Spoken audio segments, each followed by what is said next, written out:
I think there's a saying that I like, is that it's hard to be consistent when no one's clapping for you. So on those days, you have to clap for yourself. And I think the stat is people usually give up with a podcast after about 15 to sort of 25 episodes. So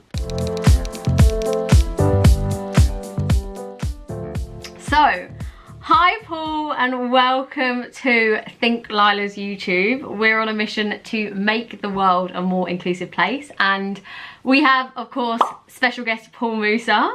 And I'm going to give you a bit of a bio and a bit of an intro. So, Paul, you're a man of many talents. You are a creator of a popular podcast called What the Footy, which showcases behind the scenes in football. And you're also a future trainee solicitor as well. You've got a bit of a swanky kind of bio with you. You've got many, many talents. So welcome to the channel, and how's it going? No, thank you very much. I'm jack of all trades, master of hopefully something. So no, it's good to be here, and good to see you again. And thanks for obviously inviting me on as well. I appreciate it. No, it's all good. We appreciate you. And can you believe as well, last time that we were with each other, we were hanging out with all our pals in a beer garden in the summer, really having a great time. And now we're back to lockdown again once more, but we moved. It's all good. I'd like to kind of chat to you about and start very much from the beginning, if that's okay. You've got a podcast, and if you can just kind of talk about where your passions lie and where it all began with your passion for football, and like in general, like how you got to where you are now. Yeah, do you know what it is? It's crazy with the podcast, because like as you know me well, I've always been someone to dabble in loads of different stuff. I'm a bit of a ideator, and I love sort of creating things and building stuff. And I think for me, it just took me a while to realise that, hang on a minute, I've always been super passionate about football, and what can I really do within this space? I wouldn't say I overly thought too hard about it. I just thought to myself that I wanted to just give people more insight into life behind the scenes in football. I've worked at 2 Premier League football clubs. I've worked behind the scenes. I'm a disgruntled Arsenal fan. And I just wanted to almost lift the lid and show people what life behind the scenes is really like, because we typically hear stuff, whether it's agents are like this, managers are like this, players are like this. So I'm just going behind the scenes and just showing people what it's really like, the good, the bad, and the ugly, as I like to call it. And for me, really, the podcast, I'd say that it wasn't even just a thing of, okay, just do a podcast because podcasts are cool. I actually listen to a lot of podcasts, so I love a lot of them, whether it's your serious ones like How I Built This, to the Private Parts podcast with Jamie Lang and what's his name again, Francis. Yeah, love that. Yeah, really, really good podcast. And I just thought to myself that I could really come in with a real niche and really just give the people what the people want. So hopefully I'm doing that, fingers crossed. Yeah. So there's like a gap in the market, did you kind of see? And is that in the podcast space, or would you say it was just in general in the space? Because I wanted to chat about as well, like, why a podcast? Because like, obviously everyone is listening to podcasts at the moment, but why not a blog or a vlog or any other kind of component and material? And do you know what it is? It's a funny thing you mention that, because when I first had the idea, I was working at my net placement company, and I spoke with my boss and the lady I used to work with there as well. And it actually was meant to originally be like a sort of like an email newsletter.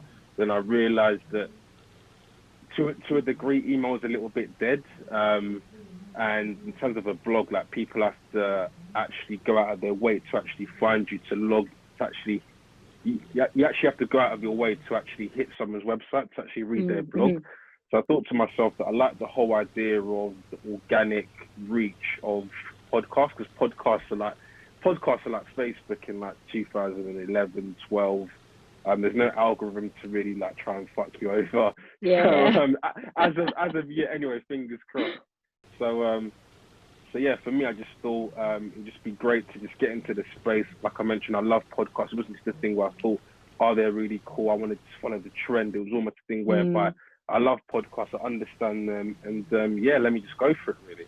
Yeah, no, for sure. And I guess with because it's been what, a year nearly of starting a podcast? like, was it March you started it? Yeah, no, February actually. Oh, But February. it's actually quite weird because before I started the podcast, I did two key things. I went to a podcast masterclass where I learned everything about what equipment I need just to effectively start the podcast. I then actually did a pilot podcast, like a pilot episode, sent it to about 30 people, got a lot of feedback. That must have been around about November. A lot of learnings, like I met with the guests who recorded it. The tables were too low. The mics were nowhere near our face. The recorder that I spent 200 quid on ended up didn't even record, but luckily I had the backup audio on my phone just in case. Nice. And then January I pre-recorded a few episodes and then launched in early Feb, and nearly a year into the game, and hopefully many more to come. Yeah, I love that. Because would you say then, because it must have been a journey, like you must have learned so much over this year. Is there anything you'd say like would be the hardest thing about starting a podcast, and any kind of obstacles you faced during the year? Yeah, do you know what it is? I think when I went to the masterclass, I think the person who was sort of leading it, the course leader for that, he basically said a really good point with podcasts. Like everyone wants to start a podcast, I think especially more so even. I think lockdown has added more competition into the market, whether it's football, just podcasts in general, because like everyone knows how to use Zoom now, and you don't have to use a mic and all these different wires that I've got lying about. But I think the main sort of learning really for me is just sort of in terms of consistency. So for example, I think that's the hard thing. I think it's hard to be consistent. I think there's a saying that I like, is that it's hard to be consistent when no one's clapping for you. So on those days, you have to clap for yourself. And I think the stat is people usually give up with a podcast after about 15 to sort of 25 episodes. So with me, I started on a Monday. I said, every Monday you're going to get this stuff. I break my podcast into seasons, but I like taking breaks to sort of allow for rest and renovation and iterations and just changing little things and adding little things into it. So yeah, I'd say the hardest thing sometimes is, because everyone starts from zero and you want to get to Joe Rogan, Joe Budden numbers, but it's not going to happen overnight. So those days where you're going from 0 downloads to 10, 100, 1,000 and so forth, like it's all about like obviously being consistent with it all, and sometimes like the numbers might not be what you thought they were. Sometimes things may get in the way, but you just have to keep on pushing, really. Yeah, no, I agree, because the word consistency is so true, because we're in January and everyone's got their goals for the year. Everyone's like talking about how they're gonna, conquer the world and do all this stuff, solve world hunger by the end of the year. And you forget about kind of the little things that you have to do every week on week consistently. Like it's not just for January, is it? It's not. And I love that you make sure no matter what, on Mondays you're going to release some new content. And is that sometimes really hard? Like, do you have to kind of really push to do that throughout the year? Because sometimes life is so busy you don't even have time to think. Yeah, do you know what it is? I'm trying to systemize it more, because the thing about my podcast is that it's very because I'm going behind the scenes with people in football. I get people who work within football, so it's a very different podcast to take, for instance, like a Joe Budden, where it's just him and his two mates there, and maybe they might bring on a guest like they've had Nicki Minaj on there, but it's very much them focused. Whereas my one is more of a educational and insightful podcast. We have a bit of a laugh and a piss up there, and have a few jokes and stuff. But I need to get, whether it's players, managers, directors at football clubs, agents. So I have to outreach to these people, get them involved, like almost want them to come on the podcast. So that can sometimes obviously have to plan and think about who I want, who my listeners would want. So it's not very much just I wake up one day and I think, oh, I want to talk about this and go and do that. So I'm trying to add in different things that make it a thing whereby, yes, we do, because obviously like being a year nearly into it and having been within football myself, and I have people around me who've been within football, coming soon, but I've got some plans whereby it's not just going to be overly guest reliant, but also it's Right. going to be me and some other people who are also within the space, but more of like a regular thing with just me and those people. Yeah. So that's coming soon. Exclusive news Love that. on your Yes. channel. So This is what we like to hear. yeah. No, I love it. I guess so. That's the future of What the Footy. Can you tell us a bit more about the name and where it all came from? Yeah, so basically, what the Footies are play on what the, as you can imagine, and Yeah. it's just the whole idea of what is going on within football. Yeah. So it's the whole idea of like you look at football, you look at whether we're going to look at agents getting involved and taking huge fees, the transfer window. We're going to look at, we've had talks about salary caps, we've had talks about scrapping the league, all these big conversations that happen within football. And I feel like COVID and the pandemic has really lifted the lid of, there's a lot of bad things within football, or things that at least need changing. Yeah. So the whole idea of what the Footy is, every week we're questioning, we're investigating what the hell is effectively going on, and really giving people that raw insight, and really showing them parts of people that they never thought they'd see. So like with me personally, out of all the people I speak with, whether that's managers, players, agents, directors, I always love speaking with football players the most, because like they call it like the footballer iceberg, and like you hear within footballers, and it's like people think, yeah, the fame, the money, the this, the that, the glitz, the glamour, but behind it all, they're really knowledgeable people who have a lot of life experiences to really share that people can learn from. Like I've had guys come on there and talk about their story from flipping burgers in McDonald's to becoming professional players and playing in the Premier League, players who thought they were going to play for their boyhood clubs for the rest of their lives, getting released and having to pick themselves up. So I've always been a big believer in my life that you can learn a lot of life lessons through football and through sport in general. Yeah. So many stories that you can really relate to and really try and learn from, really. So yeah. So it isn't just about football, and it's about as well, because I know I've seen that it's also kind of about business, and there's a lot of business aspects which I know we both know that we love and we're fascinated by, and it's great to bring them together, because then it doesn't matter if you're like someone that isn't into football. I guess it could be someone like me. I'm not necessarily into football. I wouldn't say I follow it, but I could listen and learn so much, I guess, from the people that are on there and the experiences. And I really like as well, like the people on your podcast. It's great as well to see that there's so many, you're really championing underrepresented voices.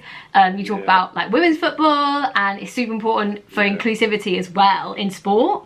And so do you think that's really important to you, to make sure that your podcast is inclusive? Yeah, no, I think it's so important, because like if I really look at it and I look at my demographic, they're not people who are going to tune in on a Sunday or on a Saturday to BBC Sport when England are playing an international game and watch the women's Manchester derby. So I almost see it as my responsibility to, because it's an educational podcast. Like I think the main thing about a podcast is you either want to educate or entertain, and you want to entertain, of course, make people laugh and have a bit of a laugh sometimes, but foremost you want to educate people. And if people are coming to my podcast to hear from managers, CEOs, different people, being able to bring them diverse people we work with in football, coming on there as well, bringing on there as well, talking about the women's game as well, which I think is really growing as well. I think all this stuff is really important, because like I mentioned, there's a lot that you can learn within football, and there's things that football can do better, better at. So I just see it as my responsibility to really just shed the light on this stuff, and like I mentioned, I think maybe I need to get a bit better at doing this. I'm not sure if it's my fault or Spotify's fault.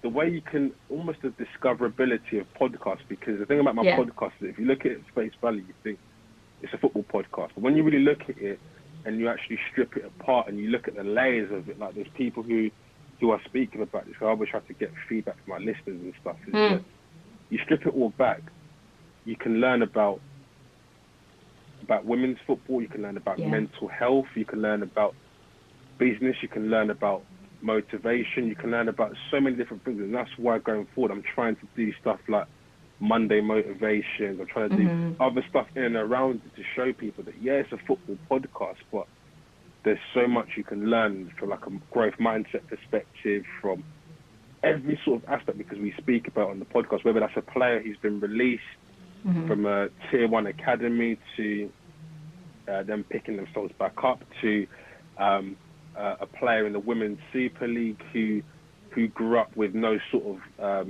role models within the women's game, because there weren't really many of them, and had to look to male role models, and then sort of pushing ahead and wanting to really inspire the next generation and leave a legacy. You can just learn so much from all of it. So yeah. Yeah. No, definitely. I think maybe it could be more of like marketing, I guess, marketing in it, like making sure really like opening up that it's not just about football, because I guess art, for me, like I know I would get intimidated by like listening to a football podcast, like just in general, but because you've told me all about it, then for me going into it, I'm like, yes, this is exactly what I want. This is the behind the scenes stuff to learn, and the business side is like so interesting. And also it's good to touch upon what I love that you're doing is kind of the diversity and inclusion aspect. And we are here, Lila is all about diversity and inclusion. And I did a bit of research actually, like prior to our conversation, and I saw, like, I think it was like last year, like around November, December, that the FA have launched a diversity code, and which is really interesting. Like I watched their video and it was like, it's time for change, like etc, etc, and the code has things like targets, which is great, like things like programs as well, like to coach people and get people that are underrepresented in the industry up to the right standard, which is amazing. So really bring in opportunity. And I wanted to see if you had any thoughts on that. Like it's such a good step in the right direction. Yeah, do you know what it is? I think within football in general, I think we've had a lot of campaigns, PR, we've had a lot of marketing, a lot of words, and not enough action. And for me, I think it's a time for action. And I think if you look at other sports, for example, like the NBA over there, where some of the players there all refused to play for a weekend because of what was going on in regards to Black Lives Matter, because the NBA is a predominant league for a lot of black players. So I think over here in the UK, I think a lot of things could be better. I think in terms of I think it's about tackling things at the root cause. So from a sort of, because I think a lot of it comes down to imposter syndrome as well sometimes. And I think it's a thing whereby, like, I'm going into law and there aren't a lot of black lawyers, but the few that I could see were the ones I was looked and thought, wow, if he can do it, then I can do it as well. So I think what football needs to really do, and it applies to all walks of life, is really tackle it from the grassroots and really look at it from an earlier stage. So a bit like how, like, you may look at something and think, like, in terms of football maybe, why is it that England will always get knocked out in the last 16 of the group stages within football for a really long time? Okay, what can we do now to mean that in 10 years' time we can win a World Cup? So if you apply that sort of same mindset, it's almost like, what can we do now to have more black coaches, to have more black agents, to have more people in these sorts of boardroom level things? Is really how can we build people up from the start and let people know that this is actually a viable option and a viable career. And like I mentioned, like with my podcast, I'm just trying to really show that people can do this stuff, because I have loads of listeners who are university students, like I partner with universities as well. And yeah, like I see it as my responsibility to show that there are role models and figures out there as well. So not only are you coming to the podcast because you want to learn about, okay, is that player getting to me? What does this agent feel like? That agent's really bad people. But you can learn that, okay, like if Akin, if Eddie, if Mark, if all these different guys that I've had on there can do it, you can do it as well. So see, for me, I just think I've sort of rambled on there, but no, it's all good. No, I agree. I think diversity, like that, the diversity and the opportunity, like the barriers to entry need to come down. They need to provide more opportunity. And then, like, another important thing that you kind of touched on is like inclusion and belonging. Like we talk a lot about like this sense of belonging and feeling like you can be up there and you feel seen and heard. You know, like for example, like when I was growing up, like watching film and TV, like I would never really see South Asians kind of as the main character. And when they were in there, they were like very stereotypical, for example. Like there was a lot of change that needed to happen.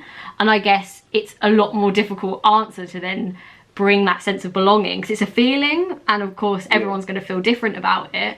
For underrepresented voices to feel like they have that sense of belonging in sport, and especially in football. And yeah, so I guess in terms of what they're doing, it's a really good step. Do you feel like this is enough? Do you think that potentially we need to do, like, I guess we can always do more, but what I like to talk about is the small wins. And if we can think about always the little things that can be done, like we were talking about consistency as well. Consistency is key. Like, I guess it's important to always think small, but think about how those small things are then going to make that sizable difference. And especially like for law as well.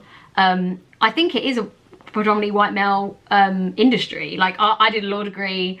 I didn't actually go through with becoming a solicitor or a barrister or anything. Have you found that sense of belonging in the legal industry? Like is it very diverse? Like I think for me, I think obviously things can improve a lot of, but I think that's the thing I wanted to even touch upon there. I think it's important to have champions and have allies and people who support you and want you to do well and want to pick up the phone to you and help you and support you. Like I've had that, whether it's with the podcast or whether it's with the legal side of things. And then I think also people like ourselves, when we get into these positions, we have to make sure that we help other people. Like there was one lady who, when I was part of a social mobility foundation, she always said to us, whenever she saw us, she always said to us, guys, when you make it to the top, make sure you let the elevator down for everybody else. And it's a thing whereby when we get into these positions, we have to pass the baton on to other people and help and support them. And that's why with me, partnering with universities is really important to me, because yes, they get to obviously learn a lot, obviously through the podcast as well, but it's important that I'm helping and giving back to people, because people helped me and I want to help other people as well. And I think that everyone should, and I think we're seeing it a lot, like everyone needs help and support. Everyone's trying to achieve their own goals. Everyone came into this new year with goals and things they want to achieve and tick off the list. And like we're hearing it, like be kind, and part of being kind is helping and supporting people. So let's help and support each other, and I think it's really important. No, I love that, Paul. That's great. Like I agree. Like mentorship, I think is really important, and like giving your value to see how you can help other people. And like we don't necessarily know what's going on in other people's lives, like especially now, like things are a lot more isolated. We have to kind of push people to open up as well a lot more, because everyone's just like very much in their day-to-day lives. Like, are you a mentor then, or would you ever consider kind of being a mentor to people? Yeah, for sure. Like for me, I think I'm more of like an ad hoc. So it's not like professional. It's not like anything professional. But I'm always someone whereby, like, if anyone messages me on LinkedIn or any of these platforms, I can happily pick up the phone, have a conversation, and chat with you. And yeah, I think because you know what it is, I think there's so much that we can all learn from each other. So like I mentioned the podcast, for instance, like I went to a masterclass, learned about getting all of this equipment. You were starting up this and you asked me questions. You now know stuff. You're going to share that with someone else. When they ask you a question, they're now going to share it. I mean, I have this chain all through people learning from each other. So I think everyone just needs to be open-minded and just want to help. And obviously, not everyone has the time to always, like, obviously maybe not people like us, people who like have multiple ventures and all this different stuff to maybe always help people. But even just the kind little, I can't help you, but best of luck with it all, mate. That's always nice to hear as well. So yeah. No, I agree. Well, I want to wrap up there. I want to ask a final few questions. How can we follow What the Footy? Give us all of the links so we can share. Promo time. Yeah. Yeah. So, What the Footy? You can obviously listen to the podcast on all major platforms. Just literally typing in What the Footy into Apple Podcasts, Spotify, Stitcher, Google. You can also, we have a few videos actually out on, one to be exact, on YouTube. Yes. Slowly sort of pushing it out on YouTube as well. That's Love What it. the Footy as well. And you can follow us on Twitter and Instagram at What the Footy as well. So it's literally What the Footy for everything online. So yeah. Amazing. And also, we love to share our wins. So is there one success to date, no matter how small, do you have one thing that you can share with us? It's time to brag. Go on. One thing that's successful. Honestly, it could literally be anything. Really, it could be really small. Like getting out of bed even is a success for today in lockdown. This is sort of in terms of the podcast, in terms of my life. Yeah, podcast, getting your training contract, anything. Do you know what it is? I always try to not like. You're humble, aren't you? Yeah. It's so bad, but I don't really celebrate the small wins, because I just think, like, what's next? It's probably a bit bad, but I probably think, what's next? I've got to do this next. But I think one thing I've started doing maybe is, like, last year I tried to get into journaling, and I got to the point where I sort of stopped because it was too prescribed. It was a bit too rigid, like what I was writing down, the number of this, gratitude or this or that. But what I'm doing actually now this year is more like a free-flowing thing where I just write down my thoughts, things that just come into my head, down to paper. And I think it's good because it enables me to almost talk to myself and be a bit self-critical and self-aware, like in terms of, what was another thing? I'm just basically slagging myself off here. But yeah, I love it. Just sort of self-critical and talking to myself about the things I've written down that I wanted to do, whether it's in terms of reading or getting certain stuff done. And I guess I'm not as hard on myself nowadays as I was when I didn't finish everything within the day, because there's always stuff to do. And yeah, I just maybe a small win that I'll probably share with people is just encourage people to read books. Books are really useful and helpful, and I think 3 books that I read last year that are game changers that I encourage everyone to read. Stillness is the Key by Ryan Holiday. The 4 Agreements by Don Miguel Ruiz, and As a Man Thinketh by James Allen. I'd encourage everyone to read those 3 books. So yeah.